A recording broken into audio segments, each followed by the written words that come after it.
Police বেছে বেছে একেবারে উদ্দেশ্য প্রণোদিতভাবে তৃণমূলের পার্টি কর্মী হিসেবে কাজ করছে।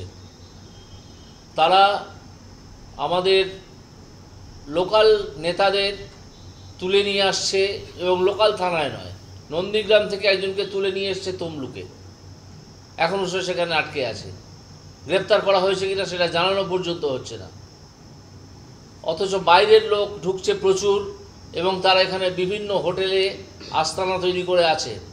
সেই ব্যাপারটাও পুলিশের সাহায্যেই হচ্ছে, পুলিশ জানে। গতকাল নৌকো পেরিয়ে আমাদের এখানে যে ব্লকটা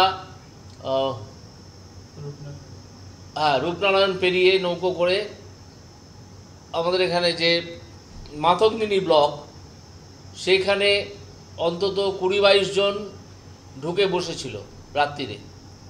পরে সকালে যখন তারা দেখে যে তারা যে জায়গাটায় আসতে চেয়েছিল এটা সেই জায়গা নয়, তখন তারা নৌকো করে আবার চলে যায়।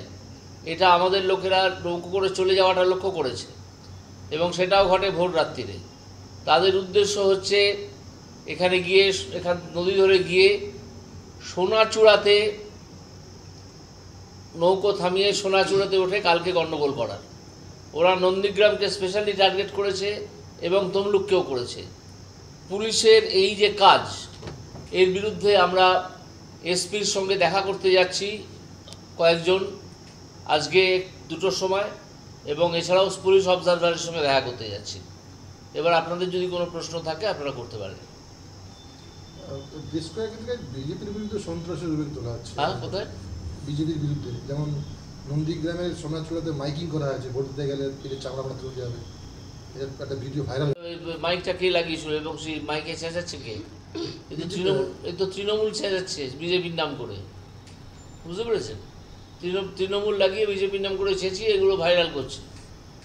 ওদের এই যে এখানে যে অপদার্থ একটি ছেলে দাঁড়িয়েছে, সে তো ওদের ওই মিডিয়া হেড না কি বলে, কিসের মিডিয়া, তার আবার কি হেড না লেগ সেটা আমি ঠিক ভালো করে বুঝতে পারছি না।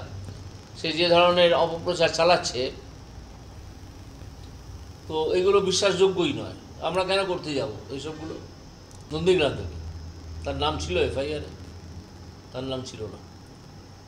তার কথাই আমি বলছি যে তাকে বাড়ি থেকে তুলে এনেছে, গ্রেপ্তার করেছে কিনা তমলুক থানায় বসিয়ে রেখেছে, গ্রেপ্তার করেছে কিনা সেটা এখনও পুলিশ জানাচ্ছে না। এরকমভাবে শুধু নন্দীগ্রামের ওই এলাকা নয়, অন্যান্য এলাকা থেকেও এটা করছে। ওরা হয়ে গেছে টার্গেট নন্দীগ্রাম। যেহেতু নন্দীগ্রামে ভাইপোর পিসিমণি হেরে গিয়েছিলেন, এখন কম্পার্টমেন্টাল মুখ্যমন্ত্রী হয়ে আছেন, সেই জন্য ওরা নন্দীগ্রামকে টার্গেট করেছে, যেখানে কিছুতেই বিজেপির ভোটারদের ভোট দিতে দেবো না। এবং ওদের একটা সংস্থা আছে আইপ্যাক, তারা এই প্ল্যানিংটা করেছে এবং আমরা জানতেও পেরে গেছি, অনেক কিছু জানতে পেরেছি। তার ব্যবস্থা সন্ধ্যাবেলা থেকে শুরু হবে। ময়নাতেও আপনাদের এক বিজেপি কর্মীর উপর আক্রমণের ঘটনা ঘটেছিল গতকাল। হ্যাঁ, ময়নাতে তাকে মেরে পা ভেঙে দেওয়া হয়েছে। আমরা হসপিটালে তার সঙ্গে দেখা করেছি। যখন সে চিকিৎসা করাতে গিয়েছিল, সে ছাগল চড়াতে গিয়েছিল, বাড়িতে সে ছাগল চড়িয়ে খায়। ও কী করবে, এত দরিদ্র মানুষ। তাকে তৃণমূলীরা সঙ্গে এক মহিলাকে নিয়ে গেছে, নিয়ে গিয়ে প্রথমে তাকে মেরেছে, তারপর বলেছে যে তুই এই মহিলাকে রেপ করেছিস বলে তোর নামে কেস দিয়ে দেবো, বুঝতে পেরেছেন? তারপর কোনো কারণে অন্যান্য লোকজন এসে পড়ে গ্রামের, তখন তারা চলে যায়। এই তো করছে তৃণমূল। নন্দীগ্রামের ঘটনা নিয়ে পুরোপুরি শুভেন্দু অধিকারীকে দাবি করছেন শুভেন্দু অধিকারীকে দায়ী করছেন। হ্যাঁ, দেবাংশু ভট্টাচার্য কী বলছে? নন্দীগ্রাম শুভেন্দু দায়ী? তো পাগলের প্রলাপ, পাগলের প্রলাপ। শুভেন্দু নিজে আমাদের নিজেদের লোককে মেরে ফেলেছে ওদের লোক, তো এফআইআর হয়েছে। এবং এফআইআর হওয়া সত্ত্বেও যারা এফআইআর নেম, তাদের মধ্যে একজনকে নিয়ে কালকে রাজীব বন্দ্যোপাধ্যায় ওই এলাকায় এসেছিলেন। এটা মানুষ দেখেছে, পুলিশের পাহারায়। পুলিশে খুনিদের পাহারা দিয়ে রাখছে। পুলিশের ভূমিকা অত্যন্ত নিন্দনীয়, অত্যন্ত নিন্দনীয়। আপনাদের মাধ্যমে আমি দাবি করছি, এই পুলিশের এসপিকে এখনই সরিয়ে দিতে হবে এখান থেকে। পুলিশের এই এসপি অত্যন্ত দলদাস হিসেবে কাজ করছেন, তার কোনো উর্দির প্রতি তার কোনো সম্মান নেই। রাত পোহালে ভোট কি আশা করছেন? এতদিন তো আপনি পরিশ্রম করলেন বিভিন্ন রাত পোহালে ভোট ওরা যেটা করতে চাইছে, ওরা বিভিন্ন এলাকা টার্গেট করেছে, ওদের আইপ্যাকের ওদের যে ওই ভাড়া করা সংস্থা আছে আইপ্যাক, তাদের সাহায্যে যে কোন কোন জায়গায় ওরা সন্ত্রাস করবে, কোন কোন জায়গায় ওরা বুথ দখল করবে, কোথায় বুথ জ্যাম করবে এবং কোথায় ছাপ্পা দেবে, সেই নিয়ে আমরাও সতর্ক আছি। কিন্তু আমরা তো ওদের সব প্ল্যান জানি না, ফলে কালকে আমরা বিভিন্ন দিকে ছুটে বেড়াবো, আমাদের লোকেরা ছুটে বেড়াবেন, নেতারা। আদৌ কি শান্তিপূর্ণভাবে ভোট হবে মনে করছেন? আমার মনে হচ্ছে না, আমার মনে হচ্ছে না। কেন্দ্রীয় বাহিনী আছে, হ্যাঁ, কেন্দ্রীয় বাহিনী আছে, কেন্দ্রীয় বাহিনী কতটা সক্রিয় হয় সেটা আমাদের দেখতে হবে। তবে আমার মনে হয় না ভোট কালকে শান্তিপূর্ণ হবে। কিন্তু নির্বাচন কমিশনের আন্ডারে তো কেন্দ্রীয় বাহিনী পুলিশ, আপনি যা পুলিশ হ্যাঁ আন্ডারে, কিন্তু তাকে পরিচালনা করে, এলাকায় পরিচালনা করে তো পুলিশ। পুলিশ ওই জায়গাটায় নিয়ে যাবে না যেখানটায় গণ্ডগোল হচ্ছে।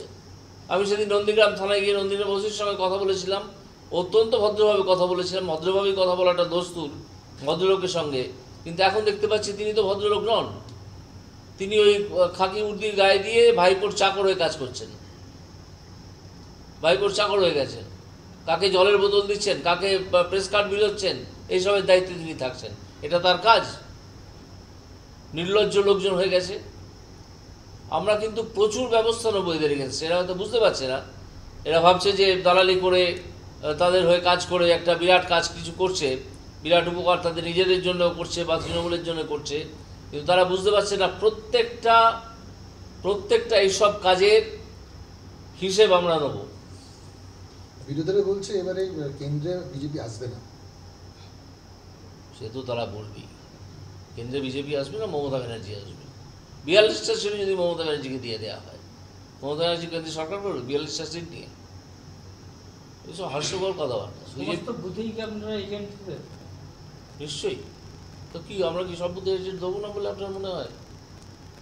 সব বুথেই আমরা দিতে পারবেন না, বাধার মুখে পড়তে হবে সেরকম না, এজেন্ট দিতে বাধার মুখে কেন পড়তে হবে? সে হ্যাঁ, এজেন্ট কাগজপত্র নিয়ে গেল, বসতে গেল, তখন তাকে কেউ বসতে দিল না, এই ঘটনা ঘটতে পারে। কিন্তু এই জায়গায় আমার ধারণা এই ঘটনা খুব বেশি জায়গায় ঘটবে না। দু একটা বুথ আছে যেখানে এই ঘটনা ঘটতে পারে। মানে এজেন্ট বসাতে পারলাম না তা নয়, এজেন্টকে তুলে দিল, তো আমাদের তখন যেতে হবে, গিয়ে দেখতে হবে বিষয়টা। কেন্দ্রীয় বাহিনীকে বলা থাকছে যে এইসব জায়গায় এগুলো সেন্সিটিভ বুথ, সেখানে এগুলো হতে পারে। তমলুকগুলো হ্যাঁ, তখন আপনারা কি মতে হাঁটবেন? তখন আমরা পুলিশ এবং কিউআরটি যারা আছেন, কুইক রেসপন্স টিম, তাদেরকে বলবো সক্রিয় হতে, এবং আমরা নিজেরাও সেই জায়গায় যাব। আমি যাব। ব্যুরো রিপোর্ট, এখন সংবাদ।